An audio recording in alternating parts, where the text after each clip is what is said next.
जय Hind guys. Now start our next video lecture. इसके पहले की वीडियो लेक्चर्स में हम लोगों ने पावर सेट कैसे निकाले जाते हैं, पावर सेट का कंसेप्ट क्या है, इसके बारे में डिटेल्स में हमने बात की थी।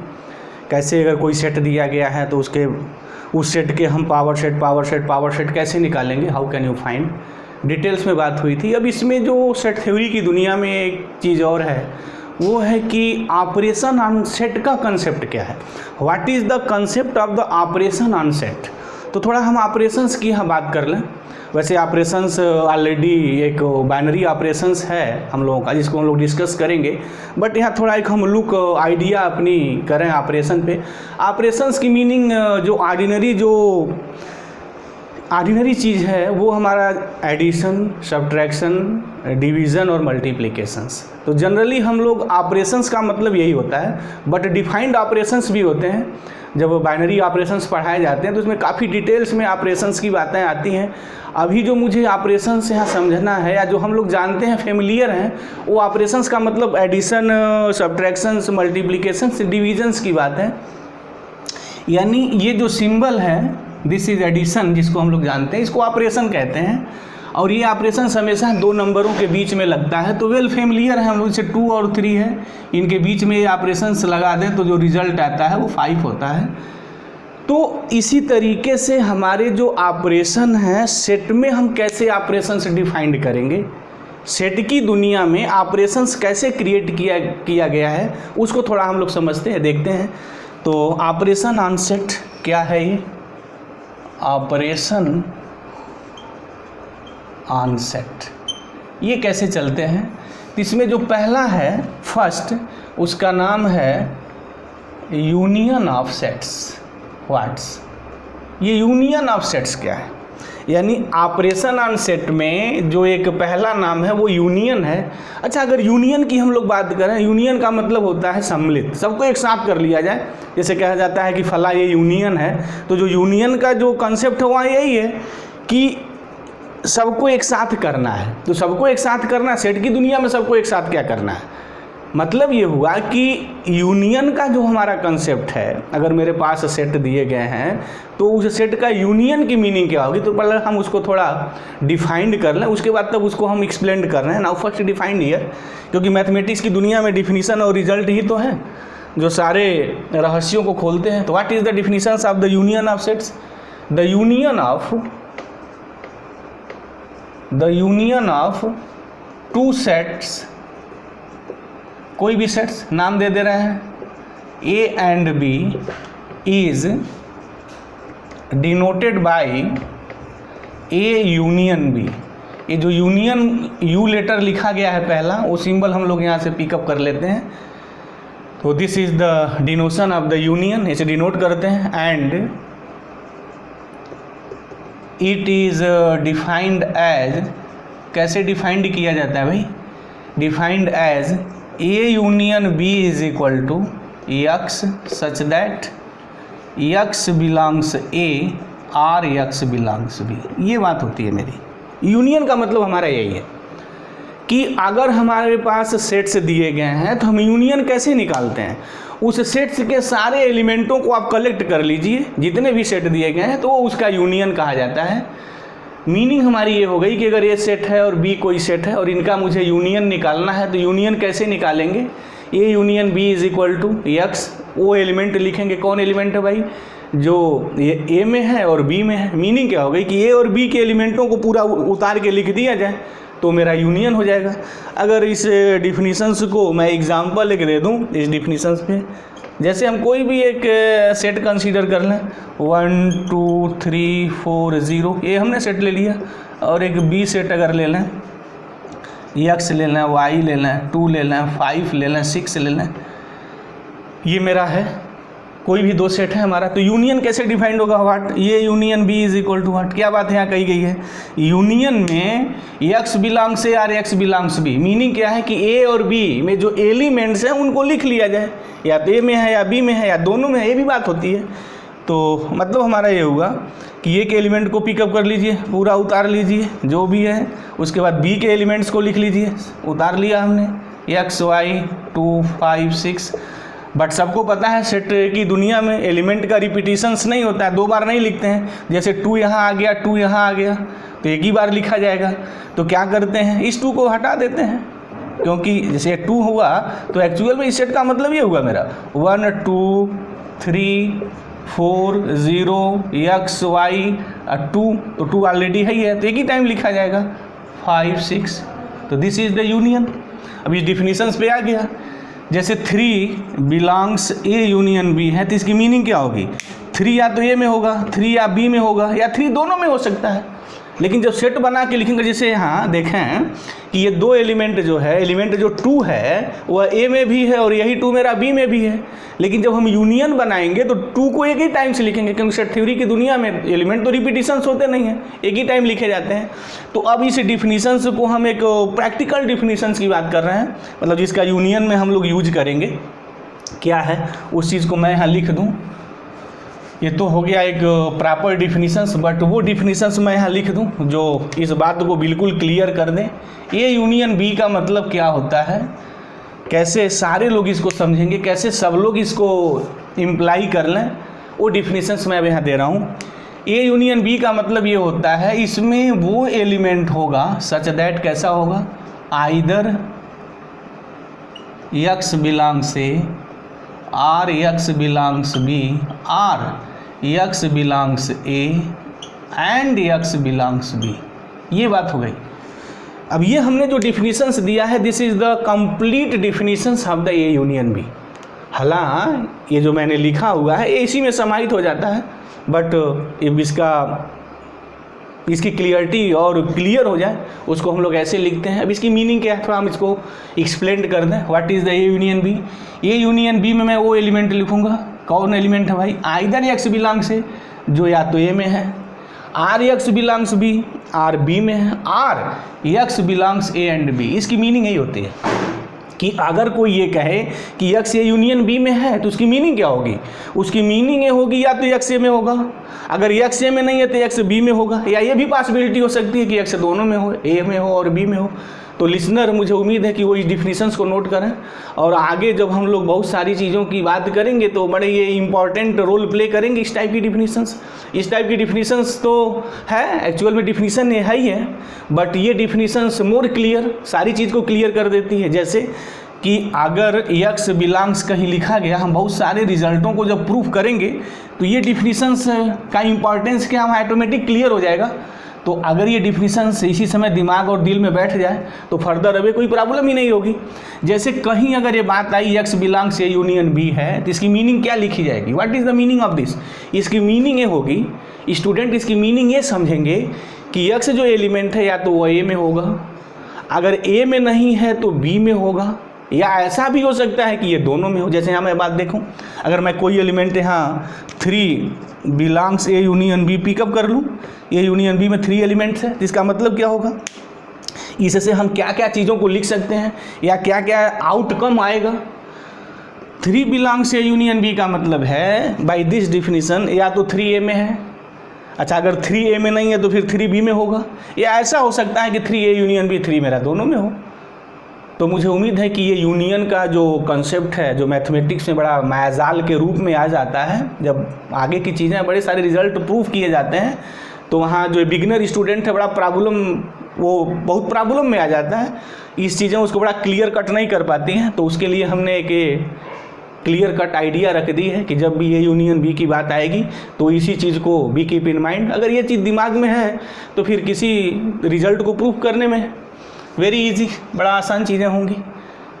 नाउ फर्स्ट हो गया यूनियन ऑफ सेट। अब इसके बाद आता है यूनियन के बाद इंटरसेक्शन ऑफ सेट। अब जैसे नाम इंटरसेक्शंस का मतलब ही है, इंटरसेक्शन इसकी मीनिंग ये होता है कि प्रतिच्छेदन करना। हिंदी में जो उसका नाम है इंटरसेक्शन, इंग्लिश में, हिंदी में इसका मतलब है प्रतिच्छेदित करना, और प्रतिच्छेदित करने का मतलब है कि मिलना।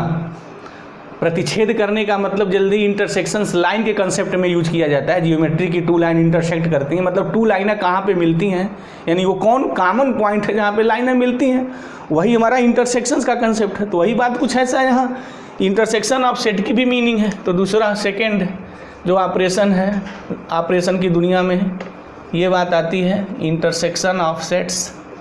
तो what is the intersection of set? Easy चीज है. Now we explain this. The intersection of, सीधा सपाट definition, the intersection of two sets, यही sets A and B is denoted by, अच्छा डिनोटेड तो बड़ा इंपॉर्टेंट चीज़ें हैं, मैथमेटिक्स में सिंबल बड़ा इंपॉर्टेंट माने रखता है. किससे डिनोट करते हैं? Denoted by A intersection B. ये होता है, ये जो यू ऐसे बना हुआ है कैपिटल यूनियन का, इसी को उलट दीजिए, ऐसे बना दीजिए, वो ये इंटरसेक्शन का मेरा सिंबल हो जाता है. ए इंटरसेक्शन बी एंड, अब यहाँ बात डिफाइंड किया जाती है, डिफाइंड एज, इंटरसेक्शंस की आत्मा की बात कर लें. क्या है ये भाई? ए इंटरसेक्शन बी का मतलब क्या होगा? ए और बी हमारे पास कोई भी दो सेट हैं, तो किसी भी दो सेट का जो इंटरसेक्शन होगा कैसे डिफाइंड किया जाएगा? A intersection B is equal to x such that, वे एलिमेंट हैं. कैसे एलिमेंट है भाई? X belongs A and x belongs B. Student इस चीज़ को बहुत ध्यान में से देंगे, क्योंकि जो डिफिनीशन है वही मेरे कीवर्ड्स होते हैं, सारी चीज़ तो वही होती है, उसी के बेस पे तो हम सारी बात करते हैं, चाहे किसी भी लेवल का कंपटीशन का एग्ज़ाम हो. तो डिफिनीशंस बिल्कुल क्लियर कट होनी चाहिए, इसमें कहीं कोई कोताही नहीं. अगर डिफिनीशंस क्लियर है तो you have no any problem, किसी भी क्वेश्चंस को सॉल्व करने में कोई प्रॉब्लम नहीं है. फर्दर वे जब हम क्वेश्चन सॉल्व करेंगे तो दिखाएंगे ही कि डिफिनीशंस को कैसे एग्जामिनर घुमा देते हैं, रिजल्ट को कैसे घुमा देते हैं, और नए नए कैसे क्वेश्चंस को क्रिएट कर देते हैं. बहरहाल what is the definition of the A intersection B? A intersection B का मतलब ये है कि ए सेट हमारे पास है, बी सेट हमारे पास है. अगर मैं इन दोनों सेटों का इंटरसेक्शन निकाल रहा हूँ तो हम उन एलिमेंटों को लिखेंगे जो एलिमेंट ए में भी हैं और बी में भी हैं. मतलब क्या है? जो कॉमन है, यानी common elements in A and B is known as intersection of A and B. तो इसको एक लाइन की बात एक और डिफिनीशन दी जा सकती है, कॉमन एलिमेंट्स, ये बात की जा सकती है, common elements in sets A and B is known as what? Intersection, intersection of A and B, ये होता है. यानी ए और बी में जो कॉमन जो एलिमेंट है, कॉमन का मतलब क्या होगा? दोनों में मिलेंगे, तो वही बात यहाँ लिखी गई है, एंड वर्ड यूज किया गया, आर नहीं है, इस बात को ध्यान देंगे. मतलब एक्स ए में भी होगा और साथ साथ एक्स बी में भी होगा, तो उन एलिमेंटों का जो कलेक्शन होगा वो इंटरसेक्शन होगा. अगर इसका एक एग्जांपल दे दिया जाए, जैसे ए हम ले लें, 1 2 3 4 5 6 ए ले लिया. अच्छा बी मैं ले लूँ, अगर 6 ले लूँ, 7 ले लूँ, 3 ले लूँ, 0 ले लूँ, 1 ले लूँ. अच्छा एलिमेंट का यहाँ आर्डर का मतलब नहीं है, वहाँ बात बार बार की गई है कि एलिमेंट कैसे लिखे जाएँ, कोई मतलब नहीं है, बस एलिमेंट होने चाहिए, डिफाइंड होने चाहिए और रिपीटिशंस नहीं होने चाहिए. एक एलिमेंट को एक ही बार लिखते हैं. अच्छा अब ये इंटरसेक्शंस भी कोई पूछे what is the A intersection B, तो कैसे निकालेंगे भाई? बाई दैट डिफिनीशन, सब जो भी होगा बाई डिफिनीशंस होगा. यहाँ भी एक सीधी डिफिनीशंस दी गई है कि जो कॉमन एलिमेंट्स हैं ए बी में सेट्स में, उनको कलेक्ट कर लीजिए, वही हमारा इंटरसेक्शन होता है. तो कॉमन एलिमेंट्स कौन होंगे भाई? यहाँ देख लिया जाए अगर, तो कॉमन एलिमेंट यहाँ 3 है, यहाँ भी 3 है, उठा के लिख दिया यहाँ. उसके बाद कौन एलिमेंट कॉमन है? यहाँ 1 है, यहाँ भी 1 है, 1 भी हमने लिख दिया. और कौन एलिमेंट कॉमन है? 6 है, तो 6 यहाँ है, 6 यहाँ है, 6 भी लिख दिया. और कोई एलिमेंट कॉमन है और कोई एलिमेंट कॉमन नहीं है, तो इसकी मीनिंग 3 1 6 ऐसे ही लिखा जाता है. कोई स्टूडेंट इसको ऐसे भी लिख सकता है, डजंट मैटर, क्योंकि 6 कहाँ है 1 कहाँ है कोई मीनिंग नहीं है, बट हमें से कॉमन एलिमेंट से मतलब है. अच्छा अगर मैं यूनियन निकालूं तो क्या करूंगा? ए के एलिमेंट को लिख दूंगा और बी के एलिमेंट को लिख दूंगा, और जो कॉमन एलिमेंट आएंगे उनको एक बार लिखूंगा. जैसे यहाँ 6 यहाँ भी है, 6 यहाँ भी है, तो जब ए यूनियन बी में बनाऊंगा तो 6 एक ही बार लिखूंगा, 2 बार नहीं लिखूंगा. अब जैसे हाथ कंगन को वारसी क्या, यहीं अब हम फैसला कर दें, इसका लिख ही दे रहे हैं ए यूनियन बी. अगर ए यूनियन बी निकालना होगा तो क्या आएगा भाई? ए के एलिमेंट और बी के एलिमेंट को लिख दीजिए, तो 1 2 3 4 5 6 हो गया, 6 है. अच्छा अब यहाँ 0 भी लिखेंगे, 0 भी लिखेंगे, 7 भी लिखेंगे, हो गया मेरी बात. ए और बी के सारे एलिमेंट को लिख दिया है, लेकिन यहाँ रिपीटिशन अलाउ नहीं है. 3 जैसे यहाँ भी है, 3 यहाँ है, तो एक ही बार लिखेंगे. तो 1 2 3 4 5 6 7 0 ये जो मेरा एलिमेंट होगा वो यूनियन का होगा। तो this is the union and this is the known as intersection. अच्छा, ऐसा भी हो सकता है कि सेट में कोई एलिमेंट कॉमन ना हो, जैसे अब इसी जगह मैं बना दूं, यहाँ मैं एक सेट लिख दूं। अब सेट मैंने यहाँ लिख दिया AEIOU, पता है ये इंग्लिश अल्फ़ाबेट में ये मेरे वावेल्स हैं, सब लोग जानते हैं। अगर मैं इनका इंटरसेक्शन पूछूं, what is the intersection of these two set, A intersection B is what, तो अभी डिफिनीशंस क्या दी गई है कि इंटरसेक्शंस में हम उन एलिमेंटों का कलेक्शन करते हैं जो ए में भी हैं और बी में भी हैं। तो देख लिया जाए कॉमन एलिमेंट कौन, इसमें कौन एलिमेंट कॉमन है।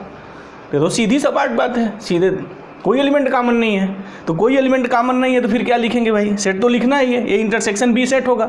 लेकिन अब कैसा सेट होगा, ऐसा सेट होगा जिसमें कोई एलिमेंट नहीं आएगा। अच्छा, वो सेट जिसमें कोई एलिमेंट ना आए उसी को तो हम लोग सेट थ्योरी की दुनिया में नल सेट कहते हैं, फाई कहते हैं। तो अगर ए बी में कोई एलिमेंट कॉमन नहीं है तो this is the null set. और इस स्टेज में एक और नाम आ जाता है, A and B are called, इसको हम लोग क्या कहते हैं भाई, are called disjoint sets. Disjoint sets, ये बात आ जाती है। दिस वर्ड्स डिसजॉइंट्स मतलब वो जुड़े नहीं हैं।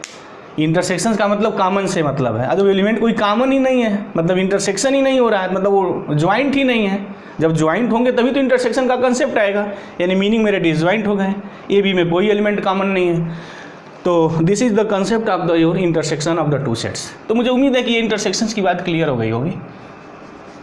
बस ये है कि थोड़ा डिफिनीशंस दिमाग में बार बार बनी रहनी चाहिए, और बार बार तभी बनी रहेगी जब इस पर जितने ज़्यादा से ज़्यादा क्वेश्चंस हैं उनको किए जाए। तो ए इंटरसेक्शन बी का सिंपली मतलब है कि ए और बी में जो कॉमन एलिमेंट्स हैं उनको हम लोग लिखते हैं। अब इसमें एक और ऑपरेशंस की बात आती है, difference of sets. Two sets क्या sets, difference of sets. What is the difference of set? The difference of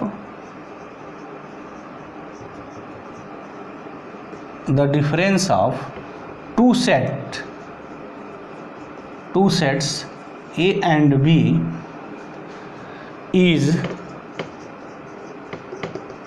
denoted by A minus B. अच्छा, आर सम लोग ऐसे भी इसको डिफरेंस को डिफाइन करते हैं, आर बी माइनस ए भी है, वो भी डिफरेंस है मेरा। तो पहले एक डिफाइन कर लेते हैं, बाकी बी माइनस ए भी हो जाएगा। अब जैसा ए माइनस बी डिफाइंड होगा वैसा बी माइनस ए हो जाएगा। The difference of two sets A and B is denoted by A minus B. Or B minus A भी हो सकता है। अच्छा, कोई आथर ये सिंबल यूज़ करते हैं, कोई लोग ये सिंबल यूज़ करते हैं, बट इंटायर हम अपने पूरे लेक्चर्स के दौरान पूरी सेट थ्योरी जब भी पढ़ी जाएगी, जब भी बात की जाएगी, तो जब दो सेट के डिफरेंस की बात आएगी तो मैं ये सिंबल यूज़ करूँगा। मैं यूज टू इससे हूँ, बट कोई अगर स्टूडेंट ये यूज करता है तो डजंट मैटर, कोई बात नहीं है। डिफिनीशन में तो एक ही चीज़ आएगी, चाहे हम ये सिंबल यूज़ करें चाहे ये सिंबल यूज़ करें, बात एक ही है। एंड अब कैसे डिफाइंड होता है थोड़ी ये बात देख लीजिए। And it is defined as A minus B is equal to what, x लिखेंगे। एलिमेंट सेट में एलिमेंट्स हैं, कैसे एलिमेंट्स हैं भाई, x belongs A but x does not belongs to B. ये बात मेरी हो गई। मीनिंग क्या है कि जो a माइनस बी है उसमें वे एलिमेंट लिखे जाते हैं जो एलिमेंट a में तो होंगे लेकिन b में नहीं होने चाहिए। कहने का मतलब ये है कि a और b में जो कॉमन एलिमेंट मिल रहा है उसको काट दीजिए, बाकी जो एलिमेंट a में मिलते हैं उनको उतार के लिख दीजिए। तो this is the definition of the difference a minus B.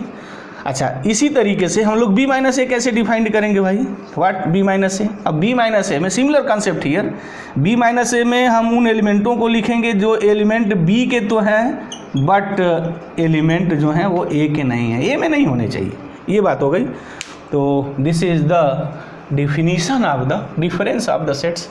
अब अगर हम इसके एग्जाम्पल्स की बात कर लें, एग्जाम्पल क्या है, कैसे इसको निकालेंगे, तो थोड़ा एग्जाम्पल भी देख लिया जाए। कोई भी हम 2 सेट से ले लेते हैं, टेकिंग एनी 2 सेट्स, लेट कर लें कि ए जो मेरा सेट है वो 4, 5, 6, 7, 9 है, और बी जो मेरा सेट है वो 6 है, 5 है, 9 है, 10 है, 12 है। ये मेरा क्वेश्चन है एक। अब मुझे a माइनस बी निकालना है, तो a माइनस बी हम कैसे निकालेंगे? व्हाट? a माइनस बी निकालने के लिए जो डिफिनीशन है वो ये है कि x a का एलिमेंट होना चाहिए, लेकिन x जो है b का नहीं होना चाहिए। तो मीनिंग देख लीजिए, यानी इसका कहने का मतलब ये है कि जो कॉमन एलिमेंट मिल रहे हैं उसको आप काट दीजिए, बस इसके लिखने का मतलब यही है। तो कॉमन एलिमेंट पहले देख लीजिए कौन कौन कॉमन एलिमेंट्स हैं भाई। कॉमन एलिमेंट 5 है, ये 5 है, ये 5 है, 6 भी कॉमन है, 9 भी कॉमन है। उसके बाद कोई एलिमेंट कॉमन नहीं है, तो कॉमन हटा दीजिए ए से। बाकी जो एलिमेंट बच रहे हैं उतार के लिख दीजिए। कौन कौन बचे? 4 बचा है, 7 बचा है, ये एलिमेंट मेरे बचे हैं, और 5 और 6 और 9 मेरे 3 एलिमेंट कॉमन हो गए हैं। Only this elements. हो गया a माइनस बी। यानी a माइनस बी का मतलब कि a के हम उन एलिमेंटों को लिखते हैं जो b में नहीं है। b के एलिमेंट से हमसे मतलब नहीं बहुत ज़्यादा, हमसे a के एलिमेंट से मतलब है, सिर्फ उन एलिमेंट से मतलब है जो b में प्रेजेंट ना हो। अब जो b में प्रेजेंट है उनको हटा दीजिए। b प्रेजेंट होने का मतलब जो कॉमन एलिमेंट्स है, तो भाई कौन कौन कॉमन एलिमेंट्स है a के साथ b में? तो 5 है, 6 है, 9 है। अब इसी तरीके से अगर b माइनस ए निकालेंगे तो क्या बात आएगी भाई? b minus A is what? b के हम उन एलिमेंटों को लिखेंगे जो a में नहीं है, बस। तो यहाँ भी बात हुई है कि b a में कॉमन हटा दीजिए, बाकी जो एलिमेंट b का बचता है उसको लिख दीजिए। तो कॉमन एलिमेंट कौन हटेगा? 6, 5, 9 हटेगा। अब यहाँ बचेगा 10 बचेगा मेरा, 12 बचेगा। ये बात हो गई मेरी। अब लगे हाथ अगर a इंटरसेक्शन में b निकाल लूँ, तो इंटरसेक्शन b मतलब क्या? What is the definition? Intersections का मतलब है कॉमन एलिमेंट। ए बी में जो कॉमन एलिमेंट है उनको कलेक्ट कर लीजिए, उनको लिख लीजिए बस। तो ए बी में मेरे जो कॉमन एलिमेंट हैं वो 5, 6, 9 है। हो गया। तो this is the you intersection here. Difference की मीनिंग मेरी ये हो गई, this is the difference here. अब मुझे एक क्लियर है कि गाइस इस बात को समझ गए होंगे कि यूनियन कैसे निकालेंगे, इंटरसेक्शंस कैसे निकालेंगे, 2 सेटों का डिफरेंस कैसे निकालेंगे, हाउ कैन यू फाइंड। अच्छा एक बात और यहाँ, जैसे कि अगर लगे हाथ में थोड़ा डिस्कस करूँ, क्या a माइनस बी फाई हो सकता है क्या? If a and b are 2 non empty set अगर हैं तो फाई हो सकता है। कब फाई आएगा? ये मीनिंग क्या होगी? ये फाई होने का मतलब ये है कि इसमें कोई एलिमेंट ना आ पाए। अच्छा a माइनस बी की मीनिंग क्या है? थोड़ा यहाँ देख लें। ये डिफरेंस वाले पर थोड़ा ध्यान देना है, क्योंकि सेट थ्योरी की दुनिया में डिफरेंस का बड़ा इंपॉर्टेंट रोल प्ले हो जाता है। तो डिफरेंस जो है बड़ा क्लियर होना चाहिए। तो a minus B is what? x such that कैसे हैं भाई? x a में है बट x b में नहीं है, ये बात है यहाँ। अब यहाँ कहा गया है कि ये माइनस बी फाई होगा क्या? ये तभी संभव है जब ये के सारे एलिमेंट b में चले जाएं, क्योंकि a माइनस बी में हम a के उन एलिमेंटों का कलेक्शन करते हैं जो b में नहीं है। अब ये कहा गया है कि फाई है, फाई होने का मतलब क्या? कोई एलिमेंट नहीं मिलना चाहिए। मतलब ये हो गया कि इसका एग्जाम्पल ऐसे बनेगा। और लिसनर यहाँ देख लें, 1 2 3, ये बड़ी इंपॉर्टेंट बात होती है, कब फाई आता है। अब 1 2 3 एंड यहाँ 4 अगर मैं कर दूँ तो a minus B is what? a minus B is what? a के उन एलिमेंटों को लिखेंगे जो एलिमेंट b में नहीं है। तो a में सारे एलिमेंट हैं जो b में प्रेजेंट हैं। देख लिया जाए 1 2 3 इसमें है तो 1 2 3 इसमें भी है, सारे एलिमेंट प्रेजेंट हैं। तो इसकी मीनिंग क्या होगी? दिस इज़ द फाई, कोई भी एलिमेंट नहीं मिलेगा। तो मुझे उम्मीद है लिसनर्स की ये जो ऑपरेशन ऑन सेट है, यूनियन, इंटरसेक्शन, अन्य चीज़ें, ये बात बिल्कुल क्लियर हुई होगी। Thank you very much guys, जय हिंद।